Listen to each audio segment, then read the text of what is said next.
Ei, meu povo, tudo tranquilo? Agora vamos continuar a parte 2. E agora começa a ficar mais interessante, porque começa a tratar de coisas específicas. Desvio de votos nas urnas eletrônicas. Vulnerabilidade nos procedimentos e nas urnas eletrônicas permitiram a inserção de software malicioso para desviar votos durante seu registro na apuração. Denúncia baseada no fato das urnas eletrônicas brasileiras serem de modelo dependente do software e de que há vários momentos em que elementos terceirizados têm acesso à produção, transporte e instalação do software nas urnas. Esta denúncia é agravada pelo fato do administrador eleitoral não permitir qualquer forma de verificação de integridade do software carregado nas urnas que seja feita de modo independente do próprio software sob avaliação. Ela é também agravada por testes de penetração bem-sucedidos no exterior em modelos de urnas no mesmo fabricante das urnas brasileiras. Então, gente, a questão é o seguinte. Aqui há um problema sério, mais sério do que as pessoas pensam. Por quê? A urna brasileira não é só a questão do pessoal do TSE. Tem o pessoal terceirizado, tem o pessoal que fabrica a urna, tem o pessoal do software da urna. Então, existe aí um problema muito maior que nós vamos tratar mais na frente, que inclusive coincide com o caso lá dos Estados Unidos. Vamos lá. Desvio de voto na transmissão e totalização dos votos. Possibilidade de troca dos resultados transmitidos para as centrais de totalização ou a troca dos resultados dentro dessas centrais. Baseado no fato de que os TRE contrataram empresas para, entre outras tarefas, participar da coleta e transmissão dos resultados das urnas para os computadores de totalização. A percepção pública de fraude nesse momento também foi agravada pela divulgação do resultado da totalização para o cargo de presidente já quase somente às 20 horas depois do final da votação no Acre, e por ter se tornado público em um grupo pequeno de pessoas sob coordenação do STI/TSE. Para consulta, teve acesso aos dados parciais da totalização com oportunidade de eventual modificação. Aqui, se vocês observarem o que está acontecendo, a situação é o seguinte. Todas as vezes que deu problema nessa questão das urnas, a questão do que aconteceu, das mudanças de resultados, foi através da questão da totalização, da transmissão. Inclusive agora, no ano de 2020, teve vários casos da pessoa estar com X votação, quando transmitiu, caiu drasticamente os números. Então isso também levantou muita suspeita. Dando sequência aqui, outras denúncias. As denúncias mais específicas, antes da avaliação e de sua procedência, abordavam o seguinte: geração de mídias. Computadores que geravam as mídias de carga das urnas tinham conexão ativa com a internet. Smartmatic ou Smartmagic, inclusive essa empresa também, ela é citada com problema em eleições em outros países, inclusive Estados Unidos. A empresa estrangeira teria fraudado a contagem de votos. Muitas denúncias com documentação diversa, mas inespecífica. Isso é o que consta aqui no relatório. Eleitor já votou. Eleitor não pôde votar porque alguém já tinha votado em seu nome. Muitas denúncias, algumas inclusive documentadas, em sessões com urnas biométricas. Eleitor fantasma. Eleitor que viajou ao exterior constatou que votou em seu lugar, tendo apresentado documentação de viagem, certificado de votação no TSE. Fraude do mesário. Mesários inseriam voto nas urnas no final do dia. Muitas denúncias pouco documentadas. Inclusive isso acontece demais. O mesário vai lá, vê que não votou e sai votando. Isso aí. E o fiscal? Bom, o fiscal, né? Muitas vezes talvez não está atento ou sai mais cedo porque está com pressa.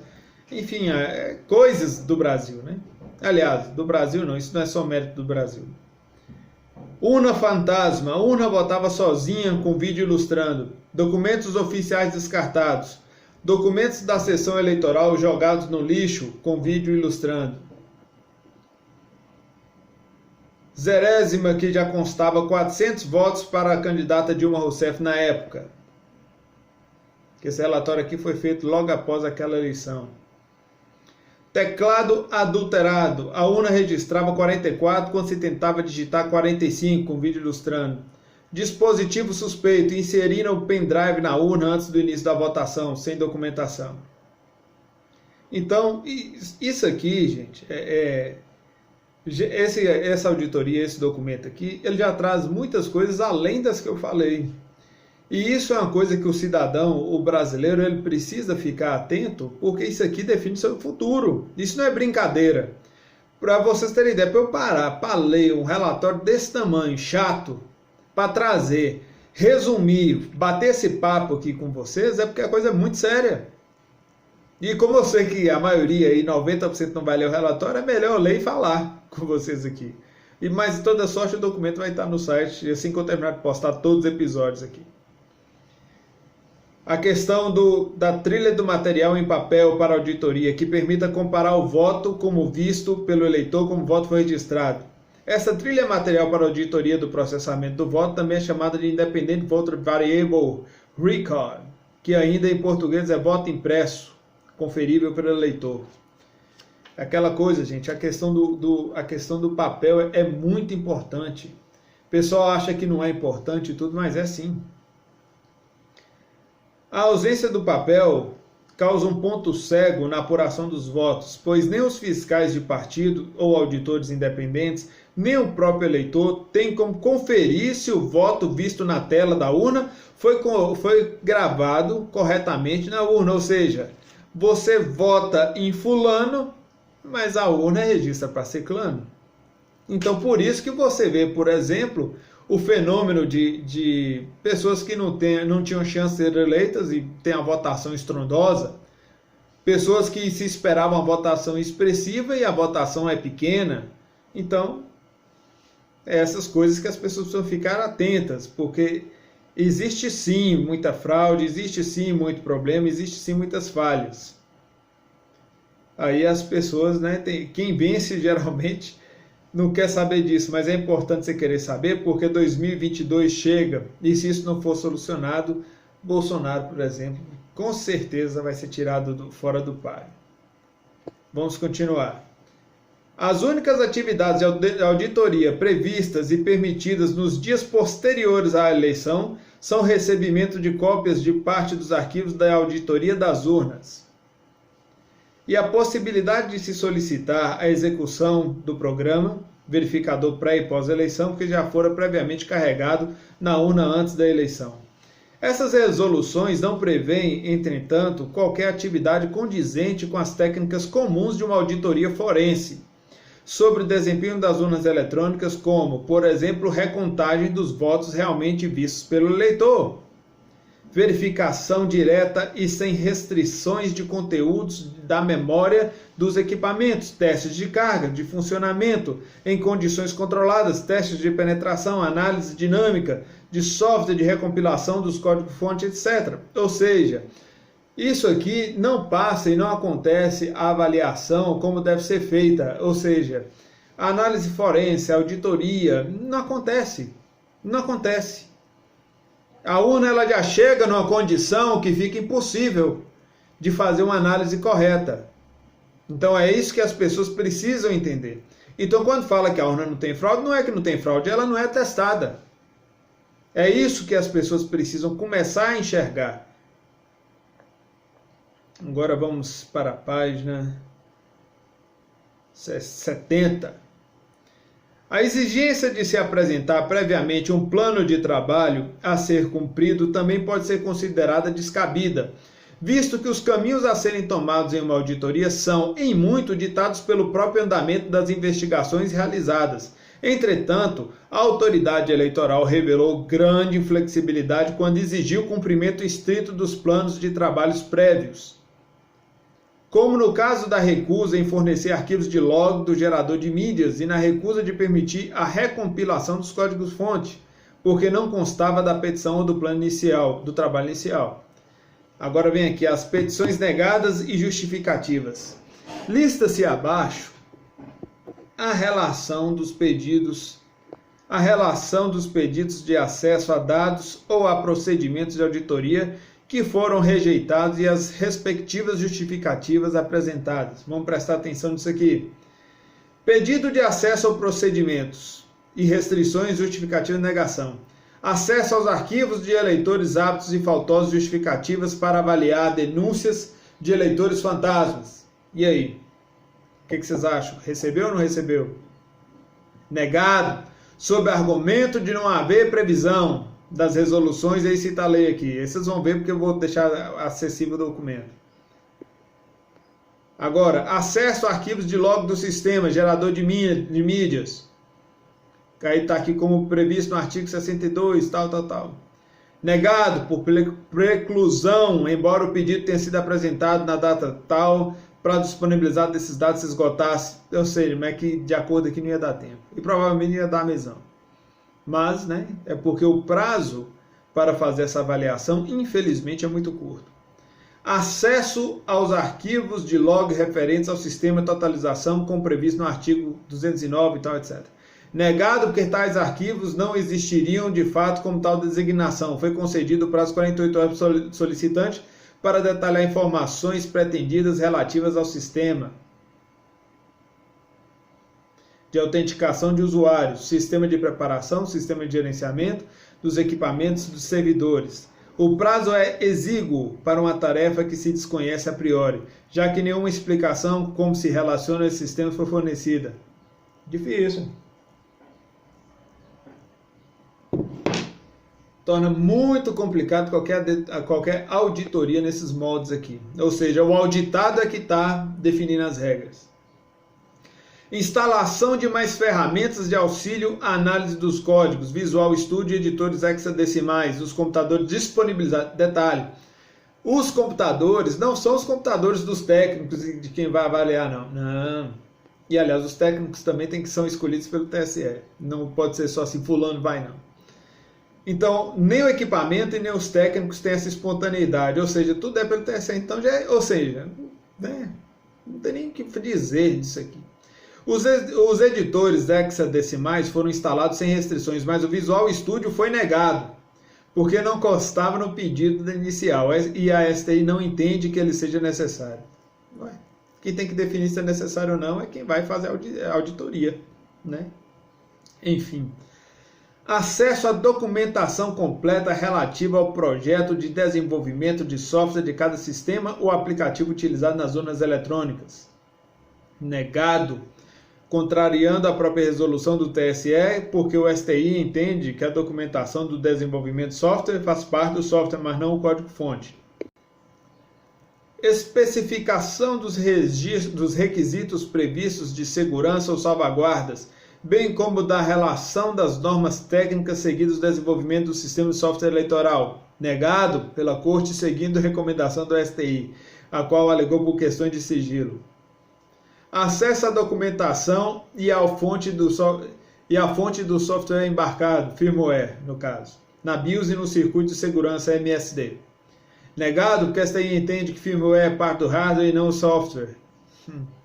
Também foi negado por não constar expressamente na petição inicial. TSE é bem difícil, né? Permissão para fazer uma recompilação dos códigos-fonte para verificar se os binários presentes nas urnas usadas na eleição derivam dessas fontes, sem adulteração. Negado em decisão do ministro Dias Toffoli por não constar explicitamente no pedido, explicitamente da petição inicial. Não é, gente? Confia na urna. Vocês têm mais fé que eu. Vamos lá. Pedidos de acesso, vamos continuar aqui. Acesso aos códigos executáveis binários das urnas conforme facultam. Negado, porque segundo o STI, a resolução não se aplicaria nesse caso, pois os artigos citados fazem menção ao período que se encerra com a assinatura digital e lacração dos sistemas eleitorais e por decisão do presidente do tribunal. Procedimentos que extrapolassem a simples análise do código-fonte deveriam ser precedidos de aprovação prévia. acesso ao código compilado executável desenvolvido pela ABIN CPESC para verificar sua conformidade com o respectivo código-fonte, uma vez que esses não se encontraram no DVD lacrado na cerimônia de 4 de setembro de 2014. Negado, em decisão do ministro Dias Toffoli por não constar expressamente do pedido inicial, que obviamente não tinha feito antes de se poder verificar a ausência das fontes da ABIN no DVD lacrado. Pode-se ver que as justificativas do TSE e do STI para obstruir atividades da auditoria impedem o pleno exercício das atividades de auditagem. É importante destacar que, embora tenham aceitado trabalhar sob tais restrições estabelecidas pelos auditados, os auditores entendem que, em uma auditoria forense normal, não competiria aos administradores eleitorais, os auditados, decidir que procedimentos de auditoria se deve ou se pode desenvolver. Já pensou, gente? Você vai fazer auditar, você vai avaliar, vamos pegar aqui, você está indo avaliar um veículo para compra, uma avaliação simples, sem muito problema, né? E aí você não avalia de acordo com o seu cliente, você vai avaliar de acordo com o dono do veículo. Então, essas coisas que, para dizer que são no mínimo estranhas. Vamos dar sequência aqui para ver se termina só em 2 episódios. O impedimento pelo TSE de se obter os dados pela leitura direta das mídias da memória das urnas criou uma grave lacuna na auditoria, afastando-se os termos de qualidade e de confiabilidade de uma auditoria forense. Afinal, como os dados fornecidos são gerados pelo próprio software que deseja auditar, sua confiabilidade para tal fica totalmente comprometida. Ou seja, as urnas, nem a questão direta a elas foi. Tudo foi fornecido pelo TSE. Ou seja, o risco de estar comprometido, de ter um erro e de não encontrar muita coisa, para lá de 90%, gente. Aliás, nessa questão forense, não existe essa limitação para poder fazer análise, porque a análise é baseada muitas vezes em detalhes, é análise muitas vezes em dados, em logs de entrada, logs de saída, hora, essas coisas. Então você tem que ter acesso direto ao aparelho. Por exemplo, se você vai fazer auditoria no celular, o celular tem que estar automaticamente fora da internet, isolado e tal, etc., para começar a fazer essa auditoria. Então é complicado. Isso não é do jeito. Isso aqui está totalmente tá fora, entendeu? A autoridade eleitoral recusou-se a fornecer os arquivos de eleitores faltosos, alegando que isso não estava previsto na própria resolução 23.397/2013, adotada como normativa dos trabalhos da auditoria, conforme anteriormente discutido. Considera-se incompleta essa etapa da auditoria de software das urnas por não ter permitido comparar os dados de todos os arquivos disponíveis, mas apenas dos arquivos escolhidos pelos auditados. Então, aquela coisa, né? Enfim, quem quiser confiar, que confie. Agora vamos lá. Para que possamos verificar se o código-fonte apresentado atende os requisitos iniciais do projeto, é necessário no mínimo saber quais são tais requisitos, como tais salvaguardas de seguranças pretendidas e as normas técnicas que regulamentam tais metas. Para surpresa dos auditores e de ninguém mais, a autoridade eleitoral recusou-se a fornecer uma descrição formal e completa de quais seriam os requisitos de segurança e as normas técnicas que seguem o projeto do sistema eleitoral.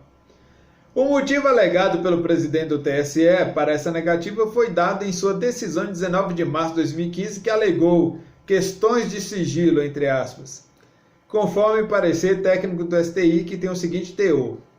Considerando serem as salvaguardas os aspectos de prevenção de segurança dos sistemas eleitorais, esta STI entende que, por questões de sigilo, o pedido não deve ser atendido. Considera-se essa tarefa da auditoria 100% prejudicada pela surpreendente recusa da autoridade eleitoral de fornecer uma relação dos requisitos de segurança e das normas técnicas que adotou no projeto e desenvolvimento do sistema eleitoral informatizado. Consequentemente, não foi possível afastar as hipóteses de que, de fato, a autoridade eleitoral não possui uma relação formal de requisitos de segurança no projeto das urnas eletrônicas. O sistema eleitoral eletrônico brasileiro não está em conformidade com qualquer norma técnica reconhecida de projeto de segurança. Gostou? Preocupa não que tem mais, viu? Deixa eu ver se eu resolvo aqui um pouco essa luz aqui. Tem mais, viu?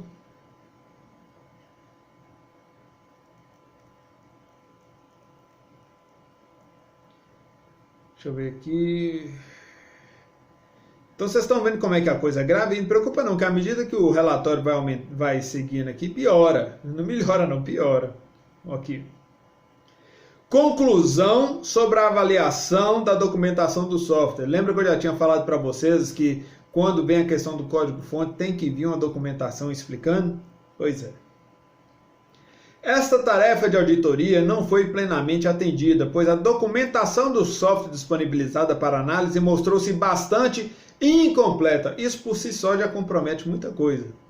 Embora tenha sido possível tirar muitas conclusões importantes na realização dessa tarefa, no que diz respeito ao entendimento, mesmo que parcial, do código, constata-se que as condições oferecidas pelo TSE foram muito restritivas e impediam a otimização do tempo de análise. A análise realizada mostra a ausência, ou ao menos uma adoção insuficiente de boas práticas em engenharia de software voltadas a projetos de grande porte de missão crítica. Cabe notar que a presente análise representa referência à metodologia e à documentação do software eleitoral. Teve resultados bastante semelhantes ao descrito no relatório da Fundação, o qual também era apontada a incompletude da documentação e a metodologia inadequada no desenvolvimento do software eleitoral, sugerindo que esse problema persiste desde então. Ô meu povo, o negócio é o seguinte, eu fico rindo aqui, porque isso é tudo, eu não vou falar que é uma coisa amadora, porque seria assim meio complicado falar isso, mas assim, entendam que a coisa é totalmente fora dos padrões internacionais, fora dos padrões de segurança, não é claro para o eleitor, ou seja, o eleitor está como fosse um passageiro dessa questão eleitoral. Ele não tem, digamos assim, o único papel do eleitor é só marcar presença e nem a opinião dele conta. Na verdade, do jeito que está aqui, devido à coisa, a falta de transparência ser tão grande, é essa sensação que passa, infelizmente. Eu não sei como é que a urna eletrônica chegou até 2020 e sem isso aqui ter sido discutido de forma ampla, de forma vasta. Agora, devido aos problemas que aconteceram nos Estados Unidos, muito provavelmente haverá discussão, né? Ao menos isso. Este e outros casos mostram que a segurança de qualquer sistema computacional, incluindo da urna eletrônica brasileira, depende criticamente da segurança do BIOS. Infelizmente, entretanto, a autoridade eleitoral recusou apresentar os códigos do BIOS e das urnas eletrônicas, como consta na resposta do pedido de esclarecimento 27, porque a STI entende que firmware é parte do hardware e não do software. O pedido foi encaminhado à corte, que o negou por não constar na petição inicial. Sob essas restrições, as poucas informações obtidas foram insuficientes para qualquer avaliação da real segurança dos BIOS das urnas eletrônicas usadas em 2014. Gente, isso aqui é um documento oficial de auditoria, um relatório. Vocês estão vendo como é que é a gravidade? E piora. A partir de agora aqui, ó, a coisa já começa a ficar um pouco... a partir de agora mesmo, a coisa começa a complicar um pouco, ó. Uma análise mais profunda da arquitetura e dos procedimentos de carga do firmware do MSD revela a possibilidade de fraudes quase impossíveis de serem eliminadas pelo TSE. Pois a mesma tecnologia usada para proteger o sistema impedindo gravação de malware no BIOS poderia ser usada para esconder um código malicioso impedindo a sua eliminação do firmware no MSD. Os possíveis riscos de segurança identificados como consequentes da implementação do circuito MSD são os seguintes. Prestem bem atenção nisso aqui. A carga inicial do software, firmware, nos dispositivos MSD é um momento extremamente crítico, pois nele o próprio dispositivo não tem como verificar a real procedência desse firmware. Uma eventual porta dos fundos, eu tenho para mim, isso aqui é opinião pessoal, eu tenho para mim que quem já trabalhou com esse software, isso é uma impressão que eu tenho, que quem já trabalhou com essa questão das urnas entende do código tudo direitinho, como é, como não vai, como é que funciona. Eu tenho a impressão que através dessas portas dos fundos aqui é possível determinar quem vai eleito e quem não vai. Eu acho que isso acontece demais e é passado despercebido de todo mundo, mas vamos continuar aqui. Uma eventual porta dos fundos colocada nesta primeira carga poderia continuar presente indefinidamente, mesmo se o firmware for atualizado para novas versões e ainda que se utilize algum tipo de Secure Download, pois seria o próprio firmware corrente, afetado por tal vulnerabilidade, que interpretará e implementará o novo código a ser gravado. Uma fraude nesse firmware seria de muito difícil detecção, pois, conforme afirmado anteriormente, a mesma tecnologia utilizada para proteger o sistema poderia simplesmente esconder a fraude. E como ninguém está fazendo varredura, né, nos códigos, porque não dá tempo e não tem as ferramentas, óbvio que ninguém acha, né? Aí é interessante.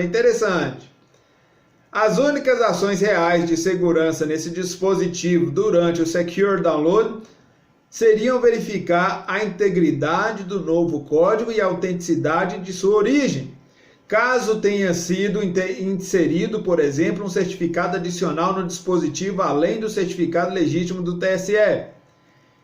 Quem conhecer essa vulnerabilidade poderia instalar um novo software que assuma o controle do dispositivo durante todo o período em que a urna estiver ligada, ou mesmo dar um comando, né? Se um eventual fraudador tiver como assumir o controle do dispositivo, ou na carga inicial, ou durante qualquer atualização do firmware, ele não estará limitado a fraudar uma eleição apenas, mas sim todas as eleições das quais as urnas com o referido firmware estiverem em uso. Ô gente, isso aqui, para você entender, prestem bem atenção nessa parte desse vídeo aqui. Uma pessoa que conheça, um técnico qualquer, que trabalha ali, que tem acesso, que ele conhecer essa vulnerabilidade e que ele só sabe explorar, ele pode vender todas as eleições. Vou supor que já teve 3 eleições, 4 eleições de urna fraudada, 3 eleições, vamos pegar um número mais ou menos aqui, 3 eleições, ele pode vender para esse mesmo grupo político 3 fraudes, ao valor que ele bem entender. Vocês estão entendendo o tamanho do problema? E isso aqui não adianta, está aqui, documento oficial, é um relatório, é uma auditoria, falando que é possível. Vocês entendem quantas eleições já foram tiradas das pessoas? Vocês entendem a gravidade da situação? Confia mais, é que eu falo, vocês têm mais fé que eu de imagem, tá doido? Apesar deste também ser um componente crítico da segurança da urna eletrônica, a autoridade eleitoral se recusou.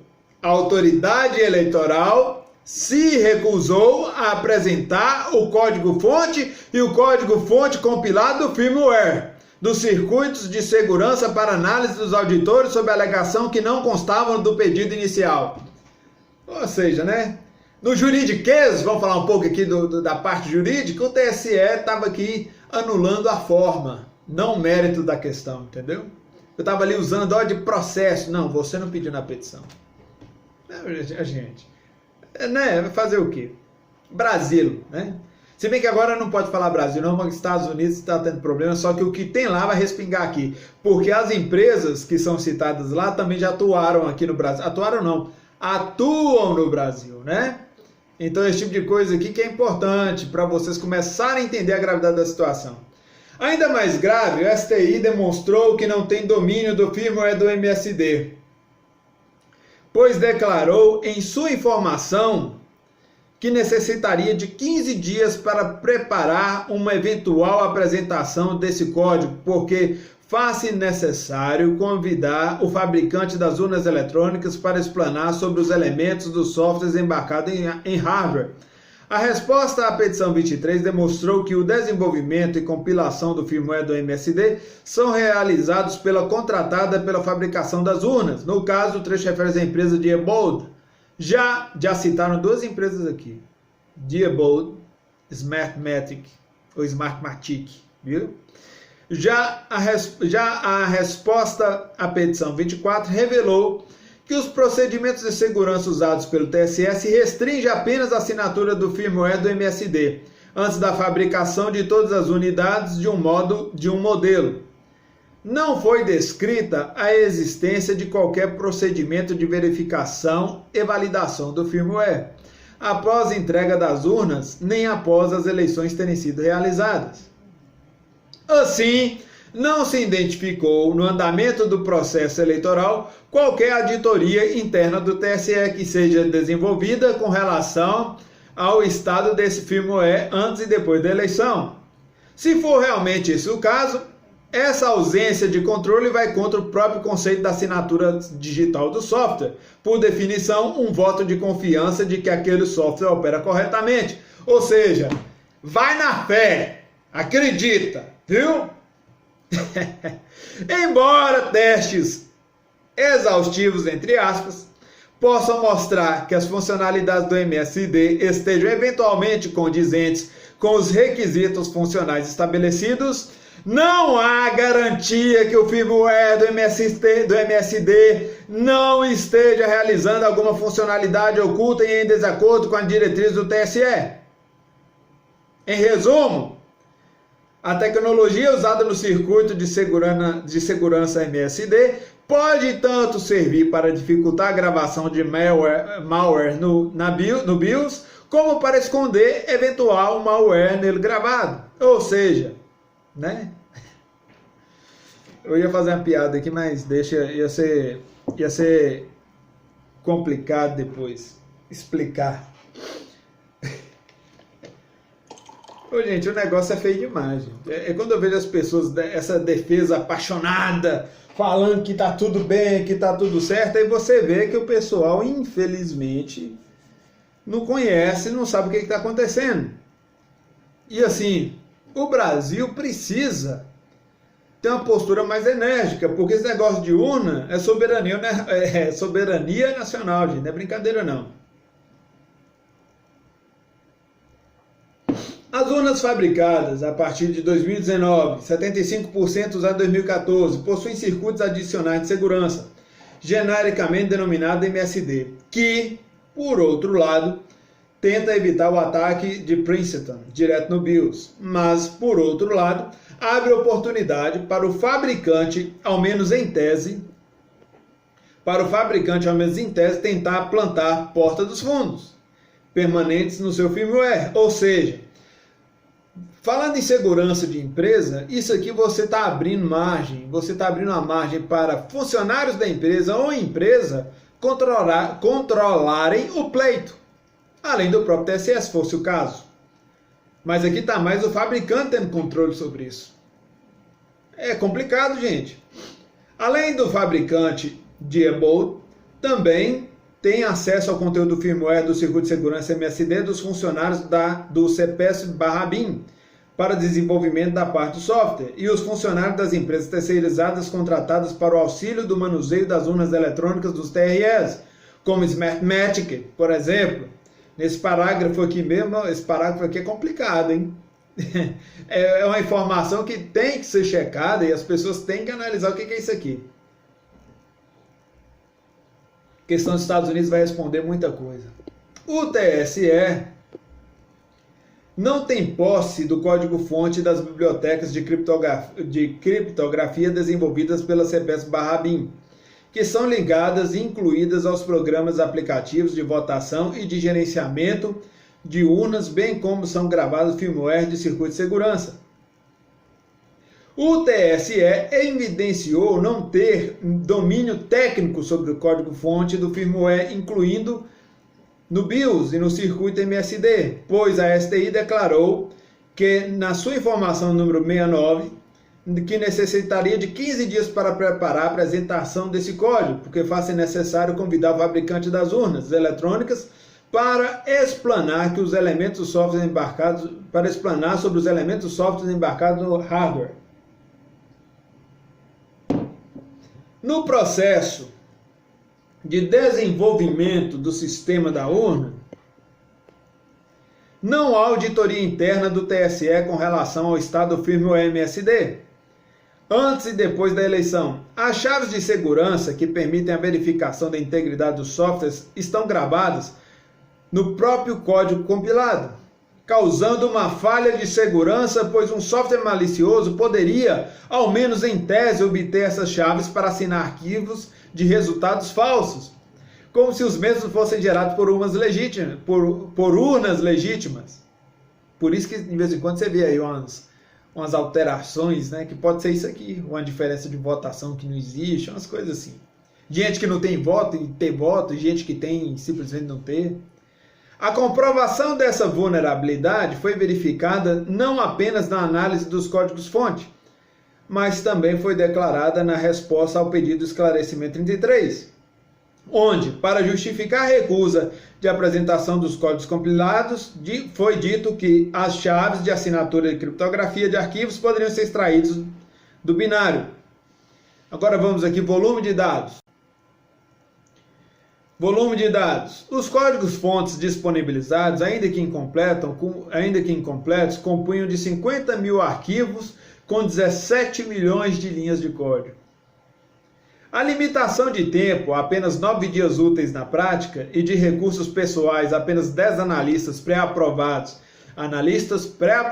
e 6 disponíveis na prática, implicaria em uma tarefa impossível de cada analista avaliar e compreender a interconexão de mais de 11 linhas de código por segundo, sem parar em um só momento durante o prazo disponível. Por isso, os auditores tiveram que restringir suas análises a trechos de código que consideraram mais importantes, os críticos. Sob essa condição, não há como afirmar que o código-fonte do sistema eleitoral brasileiro, em sua totalidade, está livre de erros que possam afetar o registro e apuração correta dos votos. Essa dimensão na prática, que é a validação do software do eleitoral do TSE, chega a ser inviável. Eu vou ler de novo porque isso aqui é importante. Eu vou ler de novo porque isso aqui é pesado. Essa dimensão revela, na prática, que a validação do software eleitoral do TSE chega a ser inviável sob condições razoáveis de recursos e custos. Feio, né, gente? Feio. Eu fiz até umas anotações aqui, mas daqui a pouco eu passo para vocês. O ambiente operacional de análise.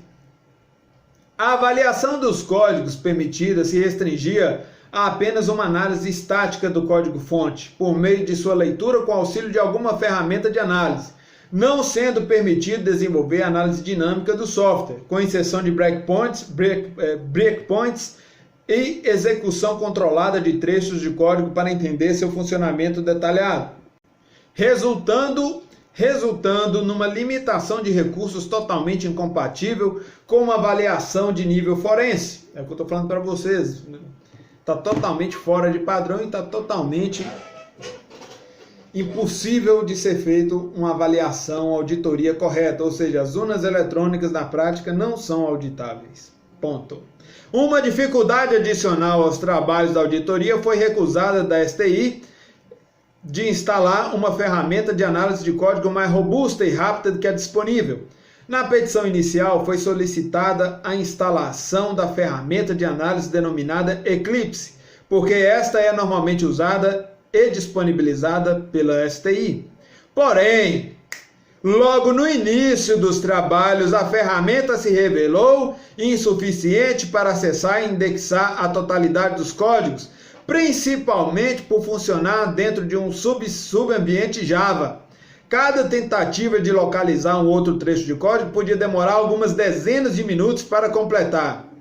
Como consta na ata da cerimônia, o primeiro dia foi perdido na tentativa de obter uma configuração de melhor desempenho do Eclipse. Embora tenha havido alguma melhora, os analistas optaram por solicitar a instalação do sistema Visual Studio ou do Visual C++, que provém melhor eficiência para analisar sistemas complexos de grandes facilidades.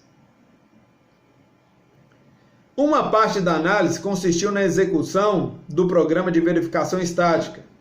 Uma busca de vulnerabilidade de pontos de atenção. Tal execução apontou 1000 trechos identificados como erros, problemas considerados graves pelo programa de análise, e mais 2000 alertas, sugestões relativas a técnicas de programação defensiva, que podem evitar falhas.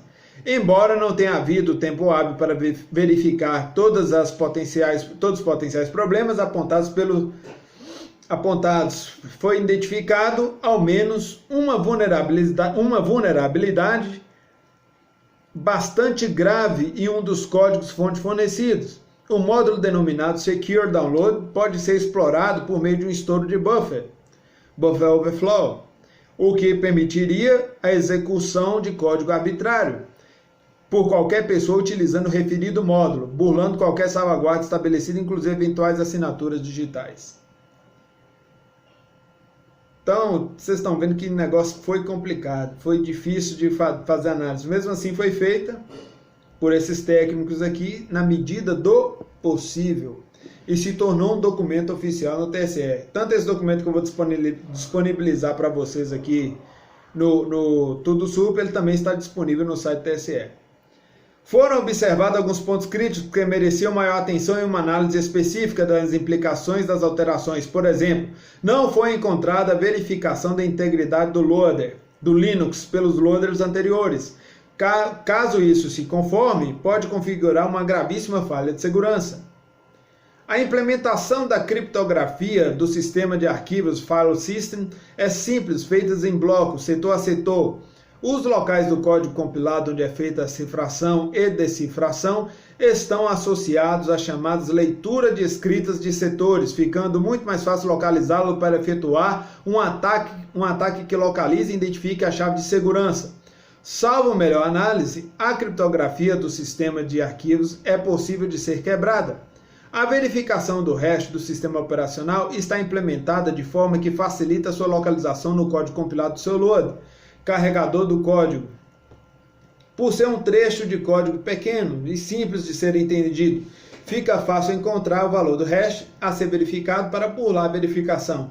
Ou seja, essa verificação se caracteriza mais como uma verificação contra falhas, segurança no sentido de safety, do que procedimento de segurança em contra-ataques intencionais, segurança no sentido de security. O código de aplicativos não possui qualquer defesa contra engenharia reversa. Assim, a verificação da assinatura digital na carga de cada aplicativo fica localizada em um ponto do código compilado, que não é difícil remoção para quem a ele tem acesso.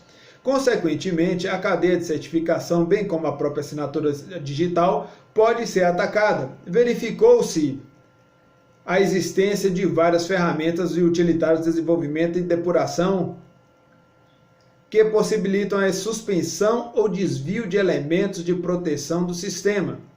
Não houve oportunidade para se verificar como seu uso é controlado e se poderia ter sido usados em uma quebra de segurança. Elas podem ser comparadas a portas do fundo durante o processo de produção do software.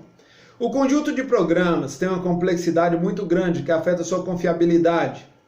Quanto mais complexo um software, maiores as chances de erros e vulnerabilidades, e maior facilidade em se esconder algum trecho de código malicioso. No entanto, com as condições restritas de trabalho, pouco tempo e somente análise estática, o TSE não possibilitou desenvolver uma análise mais elaborada, conclusiva, sobre as potenciais vulnerabilidades encontradas. Bom, agora vamos para a parte 3, que será conclusões da análise das fontes, porque vai parar aqui o vídeo, que chega no tamanho máximo do arquivo. Já volto para a gente continuar.